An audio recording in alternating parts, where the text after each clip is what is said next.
Leviathan Wakes, the Expanse hash won by James S.A.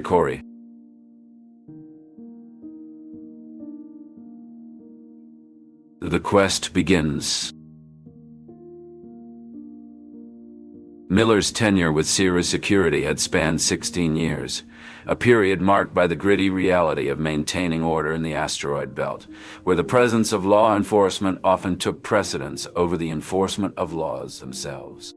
The Far Horizons Foundation, an organization shrouded in mystery, was known for its radical approach to space exploration and political activism, which often put it at odds with established authorities. Julie Mao's association with such a group was a matter of concern, given her family's prominent status on Luna. As Miller pondered over the implications of his new assignment, his thoughts drifted to the countless times he had bent the rules to keep the peace. This kidnapping case, however, was a departure from his usual beat, and his reluctance was palpable.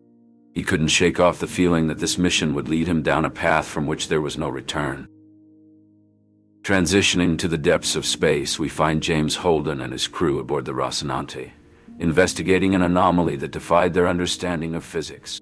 The energy readings were off the charts, suggesting an entity that was not only absorbing energy, but also escalating in heat at an alarming rate. Back on Ceres, Miller received an emergency broadcast from Captain Shaddid.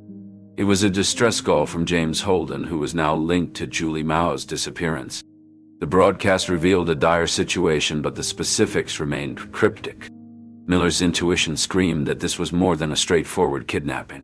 He sensed a looming catastrophe that would engulf not just Ceres, but the entire solar system. As Miller embarked on his quest, the scene shifts back to Holden and his crew. Their sensors painted a grim picture of the destroyed warship. It was a behemoth, once a symbol of Martian military might, now reduced to a twisted, charred hulk. Exposed wiring dangled like severed nerves, and shattered bulkheads bore testament to the fury of the battle.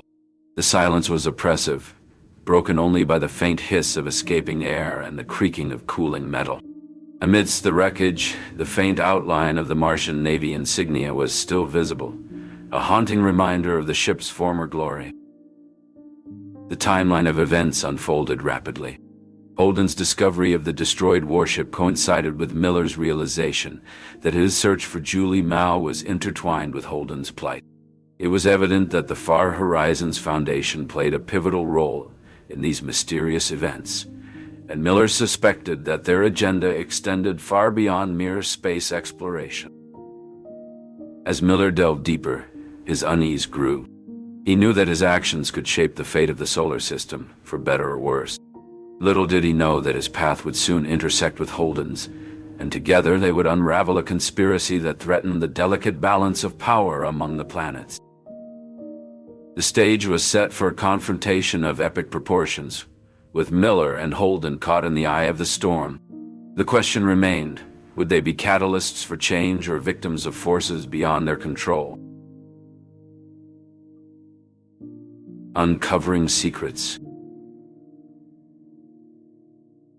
Uncovering secrets. Miller's investigation into Julie Mao's disappearance continued as he sifted through her personal effects. His attention was drawn to her political news feeds and bulletins, which revealed a keen interest in the socio-political issues of the belt. Conversations at the studio echoed the Belter's frustrations with the inner planet's exploitation and heavy taxation, mirroring Julie's own concerns for the belt's welfare. The narrative took a sudden turn when Havelock, Miller's partner, burst in with urgent news. The governor had been covertly removed from power, and the OPA was making strategic moves on Ceres. Recognizing the gravity of the situation, Miller acknowledged that the stakes were higher than a single missing person. They were about the future of the belt itself. As Miller and Havelock prepared to confront the unfolding crisis, Holden and his crew navigated their own challenges. With the Martian investigation heating up, they sought assistance from Fred, who provided them with a new transponder code and a safe haven. Fred's warning about the escalating tensions between Belters and Martians underscored the delicate balance of power. The chapter delved deeper into the political intrigue of Ceres Station, with Miller uncovering the OPA's desperate measures to resist economic oppression and maintain their autonomy. The Opa's willingness to use intimidation and even coercion to protect their interests was becoming increasingly evident. Miller's observations of the station's tense atmosphere and his discussions with Havelock about the Opa's actions revealed a group pushed to the brink, resorting to secrecy and clandestine operations to safeguard their community and their cause. Amidst this web of secrets and lies, Miller knew that any misstep could have dire consequences. His determination to uncover the truth behind Julie Mao's disappearance and the events surrounding the Canterbury and Scopuli was now intertwined with the larger narrative of political upheaval and the struggle for the future of the Belt. As the chapter closed, Miller and Havelock set off to navigate the escalating tensions on Ceres Station, their mission clear: to reveal the secrets that could alter the course of the entire solar system. Convergence on Eros. The casino level of Eros was a cacophony of sounds. People swarmed around the gambling machines like bees to honey. In the midst of this sensory overload, Miller found himself at a strategic vantage point, his eyes scanning the crowd for the familiar faces of the Rocinante's crew. "Any sign of them?" a voice crackled in his earpiece. "Not yet," Miller replied, his gaze fixed on the tube station doors. "They'll show. They have to." Meanwhile, Holden and his crew were threading their way through the throng of gamblers and thrill-seekers. Naomi leaned close to Holden, her voice barely audible over the din. "We need to find Miller before Protogen realizes we're here." Holden nodded, his hand instinctively resting on the pistol at his side. "Keep your eyes open. Trouble isn't just a possibility. It's a guarantee." As fate would have it, their paths converged near a roulette table, where the spinning wheels seemed to mirror the chaos of the station. "Miller!" Holden called out, spotting the detective's brimmed hat in the crowd. Miller turned, his face breaking into a rare smile. "Holden, took you long enough. We need to talk. It's about the Scopuli and the Phoebe bug," Holden said, urgency lacing his words. They found a quiet corner, the sounds of slot machines and cheers becoming a distant echo. "It's Protogen," Miller continued. "They're using the bug as a weapon. Eros is their testing ground." Holden's eyes narrowed. "We've seen its effects. We have to stop them, Miller. We'll do it together." Miller nodded, their alliance solidified with determination. "Then let's get moving. We have a station to save." The urgency of their mission was underscored by the sudden uproar at the casino's far end. Shouts pierced the air and the crowd parted, revealing Protogen guards advancing. "Our time's up," Miller declared, weapon in hand aiming at the oncoming threat. Holden's crew formed a defensive ring, weapons ready. "We won't go down without a fight," Amos stated, poised for action. "Agreed," Holden affirmed. "We fight our way out if necessary." The guards approached, their expressions resolute. But with knowledge of Eros's layout, Miller and Holden were prepared to resist. "Follow me," Miller commanded, leading through a service door to evade the main passageways. Navigating the dim service tunnels, they moved swiftly, the sounds of pursuit growing fainter. Each decision at the junctions was critical, but Miller's familiarity with Eros guided them. Emerging into a calmer area of the station, they left the casino's chaos behind. That was a narrow, desperate measures. Desperate measures. The air was thick with tension as Miller and Holden cautiously made their way through the dimly lit corridors of Eros. The station, usually bustling with activity, was now a labyrinth of shadows and silence, save for the distant echoes of chaos. Their mission was clear: to delve into the heart of a conspiracy that threatened the entire belt. Survival was just the first step. "Keep your head down," Miller whispered, his eyes vigilant for any hint of danger. "We're far from alone here." Holden's grip on his weapon tightened, a silent acknowledgement. They had to be swift and silent. The stakes were too high for mistakes. As they rounded a corner, they encountered an unexpected standoff. Two groups of mercenaries faced each other.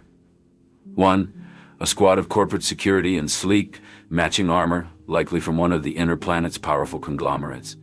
The other, a ragtag assembly of belters in makeshift riot gear, emblems of the OPA hastily painted on their chests. The air crackled with the tension of a pending clash. "Who are these guys?" Holden murmured, taking cover behind a bulkhead. "Trouble," Miller replied, his tone grim. "And they're between us and our only way out." They needed a plan, and they needed it now. The mercenaries were preoccupied, but that would. Last. A loud blast echoed through the station, and the mercenaries' attention shifted.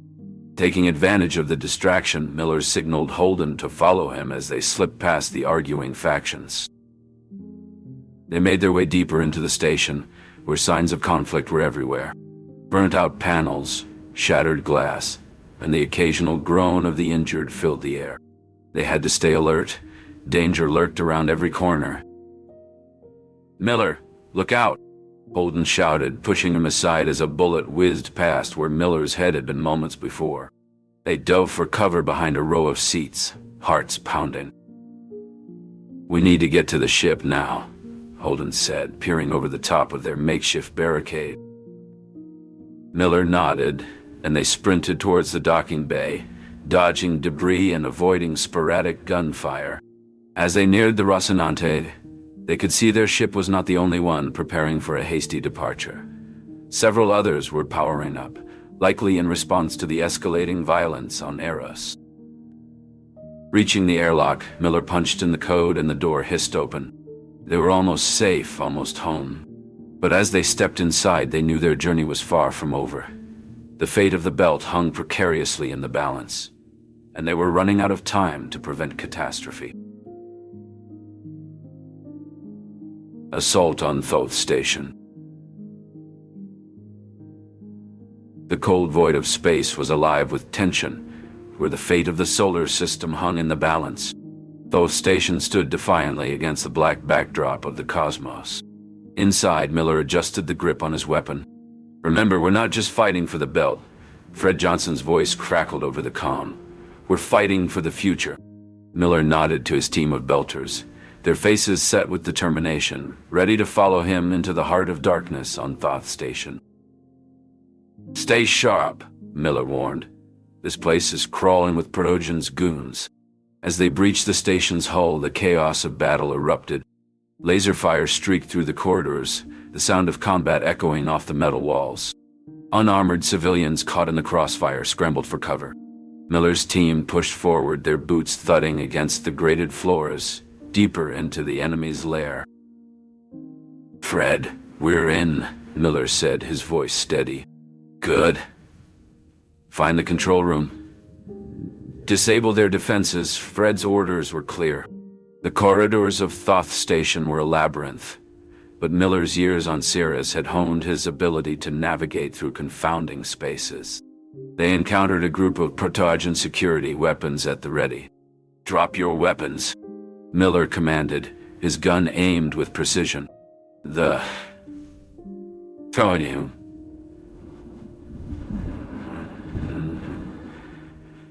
Sure. A tense standoff ensued, but it was the OPA's determination that won out. The security team surrendered, and Miller's crew secured the area. As they approached the control room, the sound of Protogen's chatter over the comms grew louder.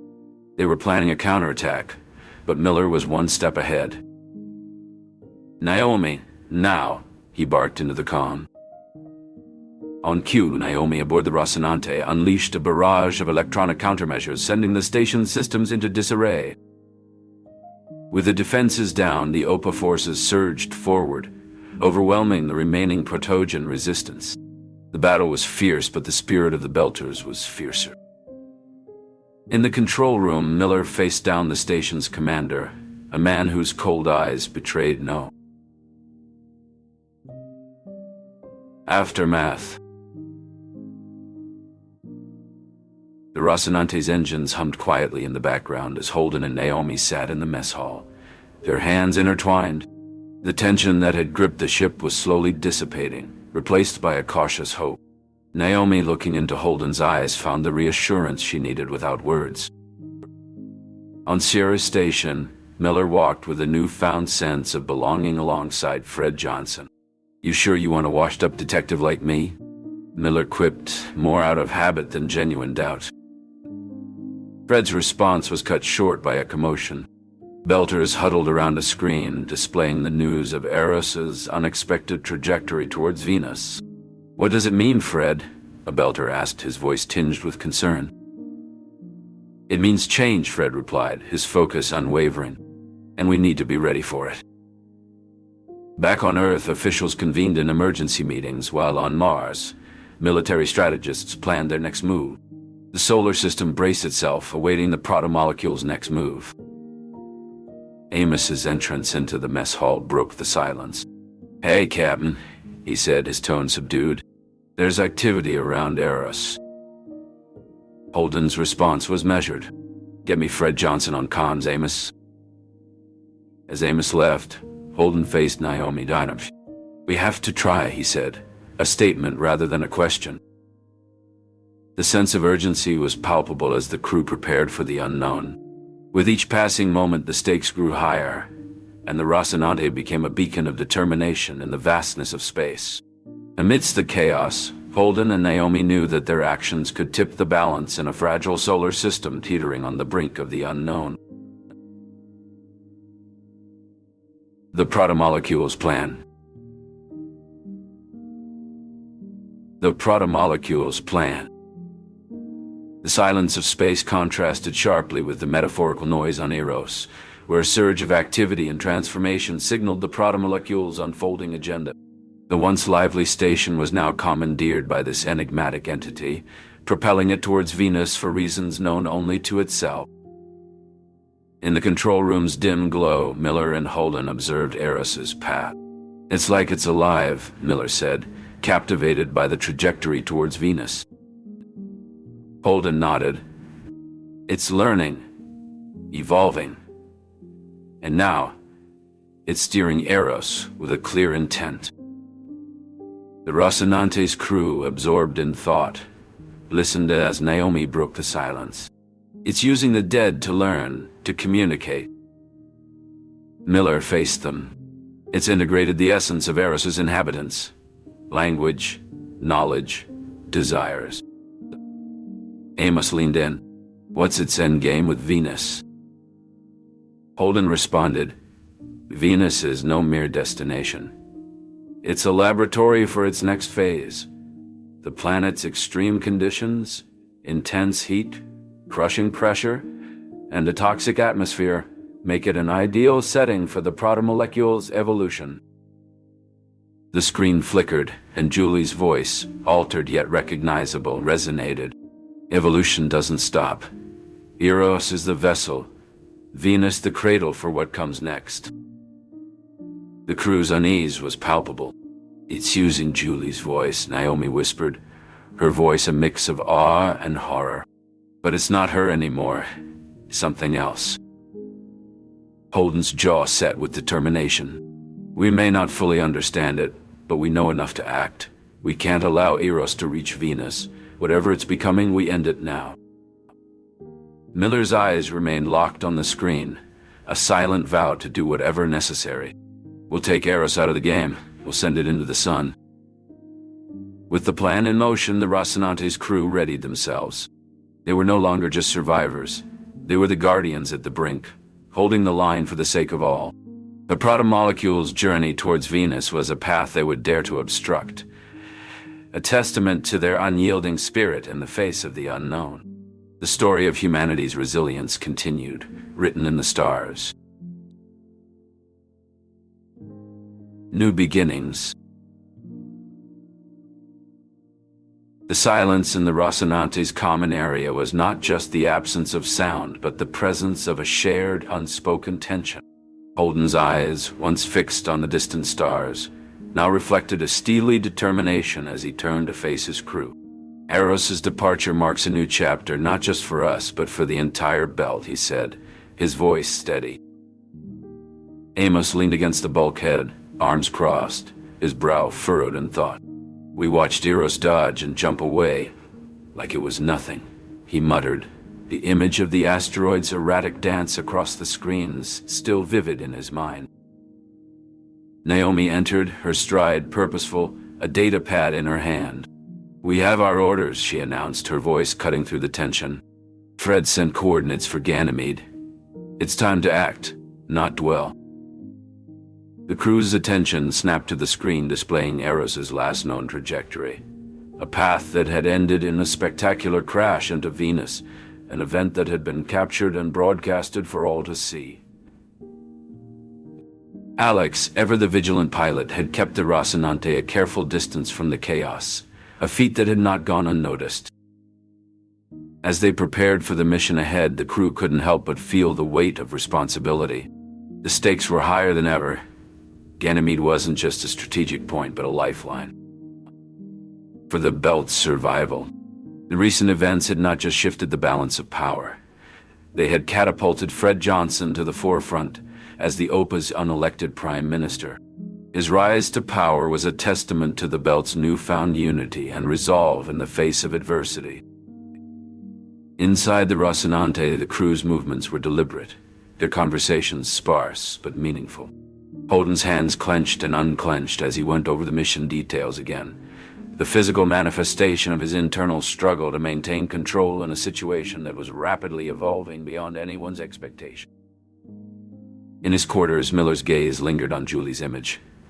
The haunting memory of her transformation, a constant reminder of the stakes they were playing for.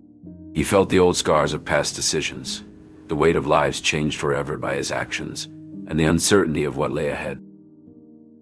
The ship itself seemed to hum with a tension mirroring that of its inhabitants. A sudden flicker in the power grid sent a shiver through the hull, a subtle but clear sign that not all was well. Alex's eyes narrowed as he monitored the readings, a sense of foreboding creeping into his usually calm demeanor. The Rocinante was more than just a ship. It was their home, their protector, and now it too was showing signs.